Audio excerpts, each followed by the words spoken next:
So I'm going to put out there that the Ritz yesterday was really damn warm. It was so warm. Like, before I left, I unloaded this full can of Right Guard on myself, like like Danny Butterman from Hot Fuzz or Keanu Reeves from Point Break. I just sprayed myself with this, and I was still horrifically gross and sweaty. So anyone who was sitting in my vicinity, I apologise for conforming to the apparent stereotype that wrestling fans don't wear deodorant, because it's nearly empty.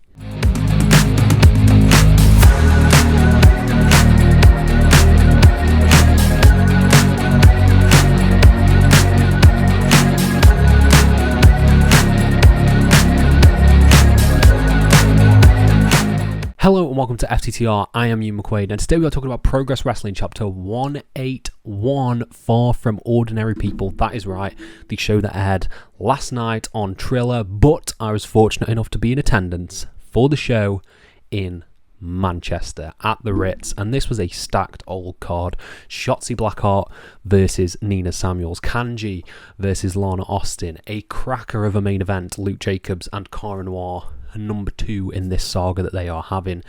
This was a really hyped up show. It is the first one since Super Strong Style, since Doris won that tournament. Doris was on the show as well, so there was a lot of stuff going into the show to sort of set up where we're going with Progress Wrestling. Not necessarily a reset, but a refresh of some of the stories and continuations of some of the others. It was a big event coming off Strong Style, and I think, from what I've seen reactions social-wise, from people who were in the building, I think this has got an incredibly awesome reaction. I think this was one of the best shows of the year, particularly the first half. The first half really stood out to me as being like top to bottom, no misses, everything was awesome. I have a few issues with the latter half of the show. The main event was like seeing God. It is one of the best wrestling matches that I've ever had the pleasure of seeing live. Cara Noir versus Luke Jacobs. And yeah, there's just so much on this show to talk about. Some really interesting stories, some really interesting angles, some incredible matches. Yeah, I can't wait to dive into this. But before we do, please subscribe, please like this video, please comment your thoughts down below, and I'll try to reply to every single one of them as we dive into this. So this is going to be a little bit different from my usual reviews because I've taken 0 notes. This is all coming from memory. This is all coming from this brain, which has been rotted to the core by just watching so much stuff. So it's not going to be a full play-by-play of every match and everything that happened, but I'm going to try and give you as in-depth as possible as everything I can recall from the show. Because yeah, as I said, the show was awesome. The show was genuinely class, and I think Progress are on such a hot streak of great shows. Strong Style was awesome. This was awesome. There's been like 0 misses so far in 2025. I think they are probably the best Brit promotion out there right now in terms of the quality and the output they are putting out. My favourite promotion at the moment. So yeah, can't wait to dive into this. Let's do it right now, starting with Jerry Bakewell, who opened the show. I don't know if this was available. This seemed like it wasn't airing on Triller at this time, sort of Jerry's opening stuff. But if you missed it, he made a very funny CM Punk joke saying that this card is more stacked than the stack of cash that CM Punk got to sell his soul to Saudi Arabia. That was a very funny gag, very cool. And he introduced the first match, which was Man Like Doris versus Ethan Allen of the Young Guns. This match did exactly what it needed to do. I think Ethan Allen is so underrated. He's one of the most underrated wrestlers out there right now. He has just Kyle O'Reilly-esque grappling skills mixed with sort of the fire of Luke Jacobs. He's so underrated, and putting him in there with Man Like Doris, these two have been feuding for a long time, the Young Guns versus Boisterous Behaviour, and they put on a really good match. It was about 10 minutes long. Man Like Doris, it made Man Like Doris look awesome, and I think that was the main point of this match, was to make the Super Strong Style winner and the next contender for Luke Jacobs or Cara Noir's world title look like an absolute unit, and they did. Ethan Allen was working over Man Like Doris a little bit. He got his foot in the ropes and managed to work over the leg a little bit, but it was Man Like Doris who went all the way, hitting all his big moves, going for the sharpshooter, but eventually hitting the 450 splash for the win. There were some really insane loud chops here at the O2 Ritz. You could hear them echoing throughout the entire venue. And yeah, Man Like Doris picks up a definitive win over Ethan Allen. He's beaten one of the Young Guns now. he's going to set his sights on potentially the other one in the main event. I have zero complaints about this. This was such a fun way to open the show. Dries' entrance is a perfect way to open the show, coming out to, I think it's called Desire. I don't know who sings it though. Coming out to Desire, getting all the fans hyped. Yeah, he is an absolute megastar, and Ethan Allen's no slouch either. This was a fantastic way to open the show. Next up, we got the first of the Pick Your Poison matches. For anyone who is unaware, Nina Samuels and Kanji are having a feud right now in which they will be having a loser leaves progress match at the next show, Stay Humble. They have picked each other's opponents for this show. Kanji is facing Lana Austin. I think that is an exceptional choice. They have history. They have a lot of tension between them, and yeah, one of the big points of this match was the addition of Holly Barlow to the Lana Austin act. Holly Barlow seemingly being Lana Austin's biggest fan, coming out with her to the ring, having a sign saying Lally. I really liked all that stuff. I think Holly Barlow is so likable. We'll talk about her in a little bit when we talk about her match. I think she's so likable, and I think if they do a really good feud with Lana Austin, sort of taking her under her wing and eventually doing the turn on Holly Barlow, I think you can make an absolute megastar at Holly Barlow. I think she's so unbelievably cool and likable, and when she was getting shut down at ringside by Lana Austin, you could hear like people next to me were like, "Oh, don't do that! Like that's so harsh," because Holly Barlow was pulling off that sort of likable, innocent fan vibe. It was really, really well done. And I don't want that to take away from the match, because this was probably my second favourite match of the night. I think this match between Kanji and Lana Austin was absolutely fantastic. Like, absolutely fantastic. They were going hell for leather on each other. Some of the strikes that Kanji was laying into Lana Austin seemed insanely stiff and insanely powerful. And she was targeting the arm, going after the arms of Lana Austin. She'd locked Lana Austin in a chair at one point on ringside and was like pulling the arms, almost like a chicken wing kind of style.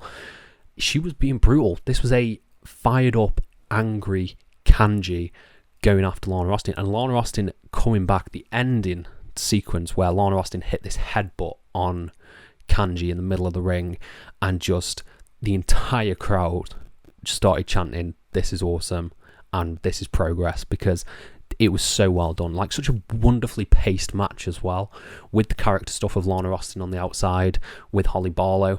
I loved it. I thought this was absolutely fantastic, and it was Kanji who picked up the win. Of course, I think we all expected that Kanji would pick up the win. She picked up the win over Lana Austin. The absolute right decision. I can't wait to see the match between Kanji and Nina Samuels. I think it's going to be great, and I can't wait to see where this feud with Lana Austin and Holly Barlow goes as well. I think that's an inspired choice. So Kanji vs Lana Austin, I have zero complaints. Top tier stuff. Then for the Progress Tag Team titles, we had Sunshine Machine taking on Lycos Gym. This is an interesting match to talk about the dynamics in, because I sense, and I think a lot of people also sense, a Kid Lycos heel turning coming. This match was great. It was really great. It's Sunshine Machine versus Lycos Gym. Of course it's going to be great. But what I loved about it was the subtle discontent and the subtle sort of interactions and the distrust between Kid Lycos and Kid Lycos 2. Kid Lycos was showing respect at the beginning to Sunshine Machine. He was shaking their hands, and Kid Lycos was a little bit more reluctant to do that. Then when TK Cooper and Kid Lycos were in the ring together, and Lycos was getting outsmarted and getting out-wrestled by TK Cooper, he had a look of thunder on his face. He did not look happy about what was happening. Then as it escalated, you got all the cool spots. You got hitting beautiful combos from Lycos Gym, beautiful combos and athleticism from Sunshine Machine as well.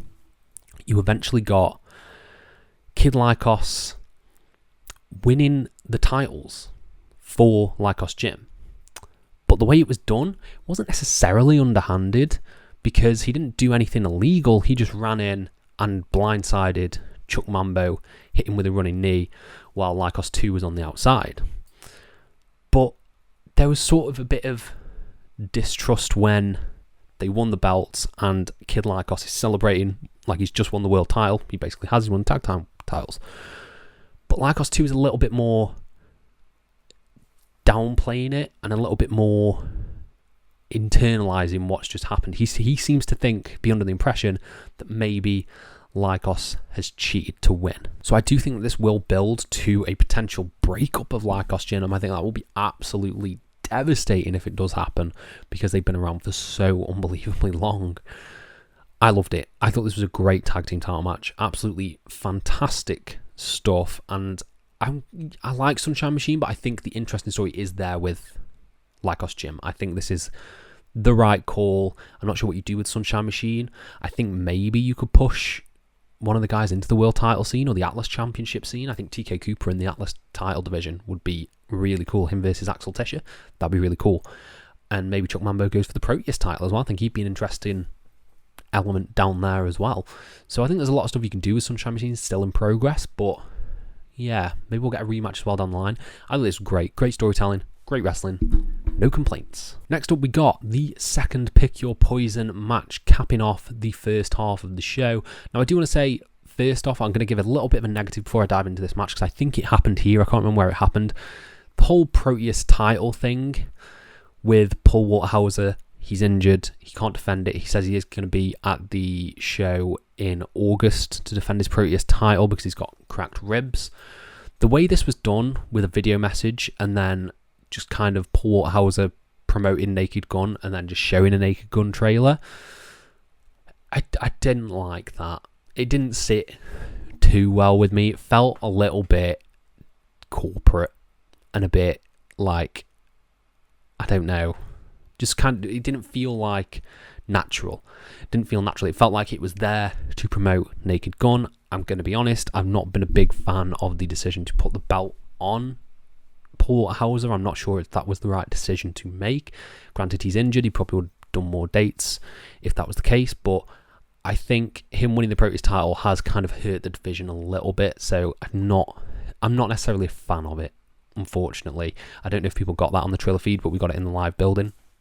Yeah, that bit didn't stick the landing for me, and I don't think this reign has stuck the landing for me. I don't think it was worth taking it off Simon, putting on Paul Waterhauser. Granted, he's injured again. I hope the guy is well, and I hope he gets better, but I think maybe just should have vacated it, to be honest. Vacated it and had the four-way crown a new champion. We'll see where it goes. Charles Crowley, spoiler alert, won the four-way match, so he's going to be the number one contender for it. But yeah, we'll see how that goes. But currently not a fan, not vibing with it. Then we have the Pick Your Poison match as Nina Samuels took on Shotzi Blackheart. It was awesome to see Shotzi in a Progress ring, and props to Shotzi, because my God, wrestling with, I'm assuming from everything I've seen on social media, a legit broken arm, hand, wrist. I think it might be like arm. Wrestling with a broken arm against Nina Samuels. What an absolute trooper. Like, my God, that is insane that she did some of this stuff. Basically one-handed. She was doing sentons, rolling sentons. She was getting her arm targeted by Nina Samuels as well. Like, it was awesome. Like, it was so good. And this was something I think we missed from Shotzi in her time in WWE. This was like the renegade Shotzi Blackheart. This was an embodiment of everything that she was sort of before WWE, before she got sort of pushed to the side in WWE. She was like the renegade. She was really cool. She was coming out with the tang, the helmet, and everything like that. She looked awesome. And then this is sort of like playing off that and the way that she was presented here as the indie god, sort of furthering that feud with Matt Cardona that they've got going on.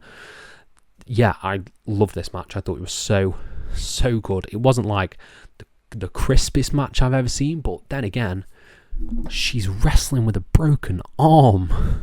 Like, I'm not going to say anything negative about someone who goes out there and wrestles with a broken arm, because that must be insane. Like, absolutely insane to wrestle with a broken arm. Nina Samuels picked up the win by hitting a Starstruck, and after by targeting the arm of Shotzi Blackheart throughout the match. And yeah, I think we all knew that was going to happen. Kanji, Nina Samuels were both going to win their Pick Their Poison matches, and Nina Samuels then starts targeting Shotzi in the ring, starts going after the arm, gets a chair, starts going after it, Kanji comes down and she says she's going to cancel the Nina Samuels show. I'm so intrigued for this Loser Leaves Progress match because I have no idea who is going to win. It's going to be interesting. Hopefully Shotzi comes back as well. Female Super Strong style happening next year. I think Shotzi would be a fantastic entrant in it. Yeah, I think this was really good. This first half of the show was absolutely sensational. Like, absolutely sensational. Incredible 4 matches of pro wrestling. Then we got the second half of the show, and we had the 4-way match to crown the number 1 contender for the Progress Proteus Championship, as Adam Maxted took on Jack Morris, took on Charles Crowley, who took on Simon Miller. Now, this match wasn't particularly long, but it was fun. There was some really fun stuff in here. You had Charles Crowley going to do the magic trick and then getting cut off by Adam Maxted. Adam Maxted being a disliked prick here. He was definitely the bad guy. You had Jack Morris, who was sort of bringing all his Noah class and bringing his likeable, egotistical stuff. Like, he was getting cheered more so than Adam Maxted, who was just egotistical, but Jack Morris was getting cheered. And you had Simon Miller, of course, in there, and his feud with Crowley, as he believed Crowley cost him the Proteus Championship. Yeah, there was some good stuff in here. You had this really cool bit where it looks like Jack Morris and I think Charles Crowley are in the ring, and they're just squaring up, going after each other, and Irish whips Jack Morris, and he just goes straight through the ropes and hits a dive, I think, on Simon. Then you had the finish is a shame. Like, it was a shame, particularly from the angle that we were looking at, that it didn't quite go as planned. So basically what happened is Simon looks to go for a spear. Charles Crowley's supposed to leapfrog him. He's going to spear Adam Maxted. That didn't quite happen. I don't think Crowley got enough air on the jump, and unfortunately his leg sort of caught Simon and they all sort of crumpled down to the floor, and I think that was supposed to be the big end to the match. And it looks like Simon's going to pick up the win, but Charles Crowley does pick up the win, and he will challenge, presumably, Paul Hauser in London in August. Yeah, I think it's the right decision. It wasn't a very long match. It was a cool match, and yeah, I have no complaints. It was perfectly good, perfectly entertaining. Fatal 4-way. Next up, we got Charlie Sterling taking on RPD. Now, Visible, thank you, Charlie Sterling, because he had some very kind words to say about my Progress reviews. Very kind, very cool guy. I spoke to him after the show. He's really cool. And yeah, he took on RPD here. I think this was a really fun match, a really fun outing for both guys. RPD making his Progress debut. I'd never seen anything of RPD. I know he's wrestled in TNT quite a lot, but I've never seen a single RPD match. And he's got a really cool look, really cool sort of boxer-inspired look and moveset. He's doing a lot of strikes, doing a lot of punches. And that was ultimately his undoing in this match, because he went to hit Charlie Sterling on the outside, but he clocks his hand on the ring post. That sort of gives Charlie Sterling the advantage. Charlie Sterling, who is just like insanely good at getting heat. Some of the stuff he did in this match, getting the fan from the fan was what I was about to say, but that's what happened. He got a fan from the fan, starts fanning himself down because he's too warm, does that multiple times. He's getting out of the ring, sort of avoiding RPD, but Charlie Sterling is the one who picked up the win. It wasn't necessarily a squash, it was a bit competitive. You got a few good strikes in there from RPD, but this made Charlie Sterling look like a monster, because towards the end he was just sort of circling RPD's corpse / carcass and just picking the bones and just destroying RPD, and puts him away. I think this is great. I think establishing Charlie Sterling as a top bad guy for the promotion makes all the sense in the world now that the Smoking Aces are no more. I think he's got tremendous upside. I'd love to see him be the one to dethrone Axel Tischer for the Atlas Championship. I'd also love him to see if man like Dries wins the world title. I think he'd be a great first challenger for man like Dries as well. I think they would have an amazing match. You could do some stuff there with the history between sort of Smoking Aces and Boisterous Behaviour. So yeah, I think, tremendous upside. Great showing for Charlie Sterling and great showing for RPD. I hope to see more of RPD. I think RPD would be, he'd be a really great fit for Progress if he wants to do more stuff and sort of establish himself, work his way up the card and stuff like that. Yeah, I have no complaints about this. This was really damn good. Next up, we got Alexis Falcon taking on Holly Barlow. Now, this match did not go very long at all. This was like 3 minutes long. But this set out to do one thing, and that was sort of further the Holly Barlow feud with Lana Austin. First of all, we had Rio come out. Rio came out and she was on commentary for everyone watching on Triller. And then we had Alexis Falcon versus Holly Barlow. Now, this was pretty fun. It was mainly Alexis Falcon dominated. Holly Barlow got some cool offense in there as well. She hit a big crossbody, but it was Alexis Falcon who got the win after Lorna Austin came out and she sort of distracted Holly Barlow because Holly Barlow got so excited to see her idol out there. And she hit sort of the tornado DDT from the ropes to hit the win, and Alexis Falcon picked up the win.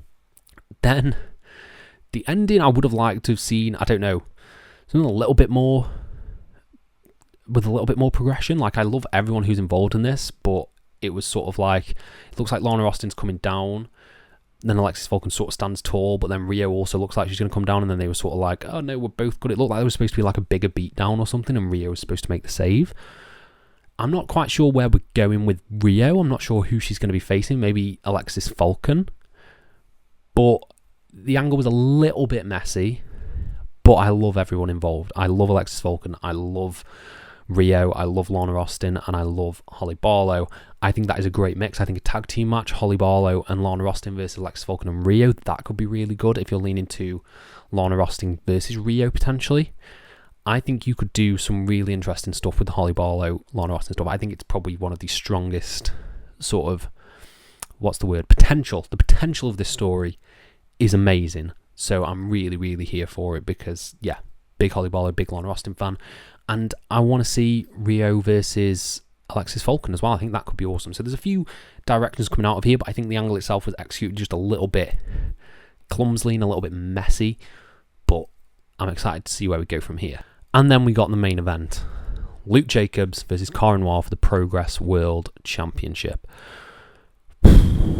My God. This match was amazing.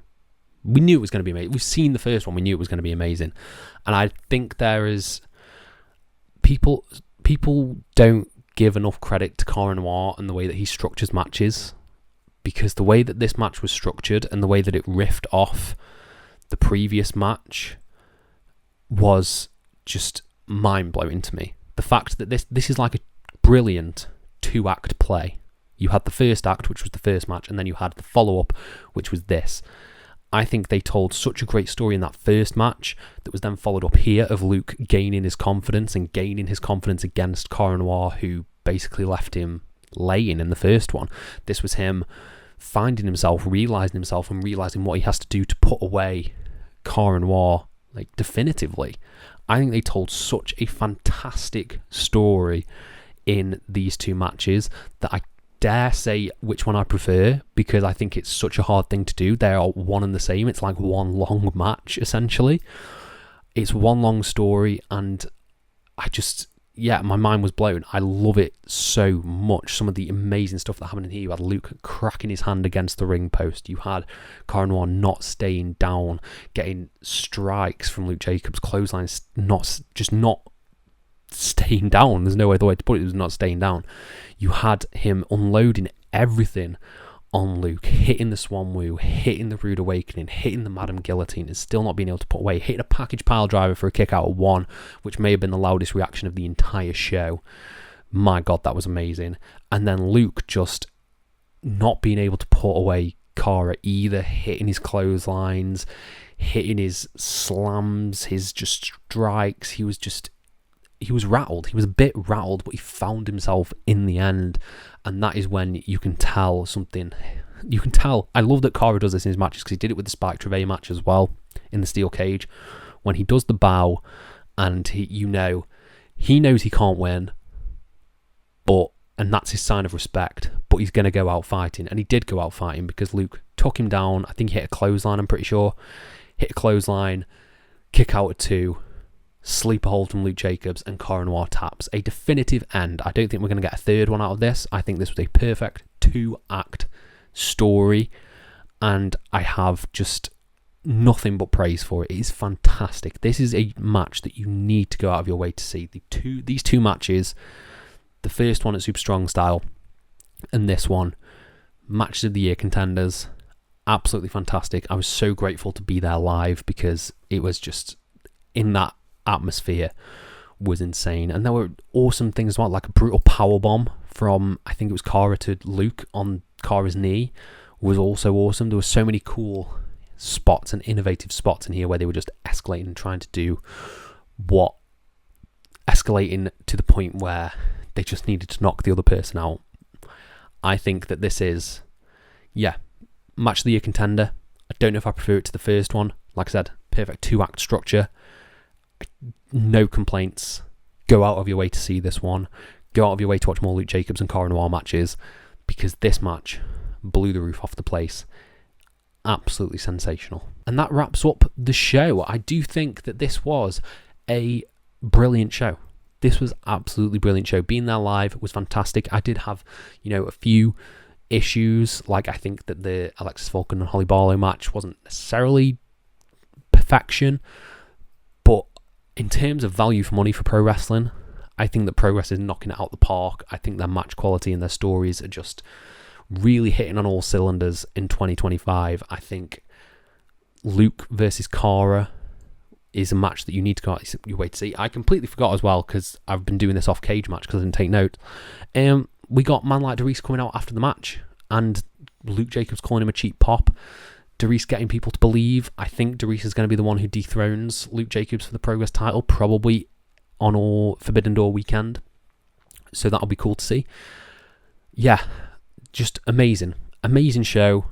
Continues the fantastic run for Progress. Overall, I give it 4.5 out of 5. I would highly recommend it. And yeah, let me know your thoughts down in the comments below, and I'll try to reply to every single one of them. Thank you all ever so much for your support, and have a nice day.